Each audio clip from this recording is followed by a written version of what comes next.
আমরা এসে উপস্থিত হয়েছি আজ থেকে 1000 বছর আগে যেখানে দুর্গা পুজো হয়েছিল সেই স্থানে বিষ্ণুপুরের মা মৃন্ময়ী দেবীর মন্দিরে। এখানে দেখো একটা শিলালিপি লেখা আছে শ্রী শ্রী মৃন্ময়ী মাতার মন্দির 303 মল্লাব্দ। মল্লাব্দ হচ্ছে বিষ্ণুপুরের মহারাজদের নিজ তৈরি করা নিজস্ব ক্যালেন্ডার। বাংলা 404 সন, ইংরাজি 997 খ্রিস্টাব্দ।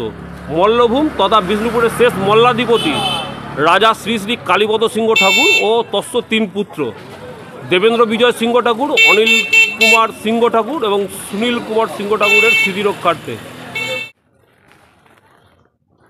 ওই পারে যে দেখতে পাচ্ছ সিঁড়ির ধাপ, ওটা হচ্ছে 7তলা পুষ্করিণীর সিঁড়ি। আর এই পাশে হচ্ছে মৃন্ময়ী মন্দির, সেই প্রাচীন বট গাছ। আমার পেছনেই দেখতে পাচ্ছ একটি বট গাছ। এই বট গাছের সঙ্গে জড়িয়ে আছে বিষ্ণুপুরের ইতিহাস। জেনে নেব সেই ইতিহাস, ভিডিওটার সঙ্গে থাকে। একদিন একাই মৃগয়াতে বেরুলেন মল্লরাজ জগৎ মল্ল। সাথে নিলেন তার প্রিয় বাজ পাখিকে। জঙ্গলের মধ্যে একটি হরিণকে দেখতে পেয়ে ধনুকে বাণ লাগিয়ে টান মারলেন মহারাজ জগৎ মল্ল। হরিণটি কিছু বুঝতে পেরে জঙ্গলে লাগালো দৌড়।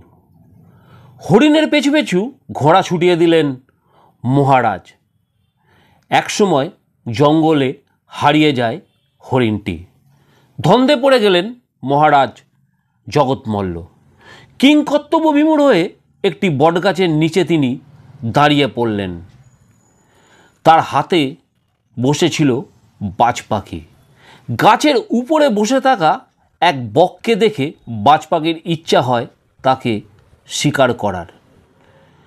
বাজ পাখির বাঁধন খুলে দিলেন মহারাজ জগৎ মল্ল। উড়ে গেল বাজ পাখি, কিন্তু কিছুক্ষণ পরেই ফিরে এলো বাজ পাখি, অবশ্য পরাজিত হয়ে।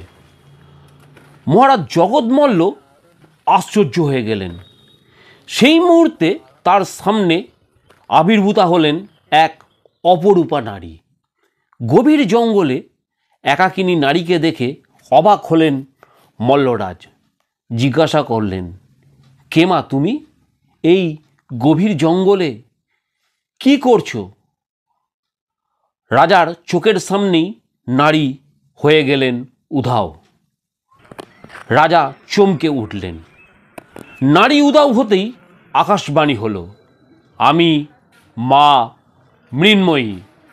তোমার সামনেই আমার মূর্তি প্রথিত আছে। সেখান থেকে আমাকে উদ্ধার করে মন্দির প্রতিষ্ঠা করো। এখানেই তোমার রাজধানী গড়ে তোলো।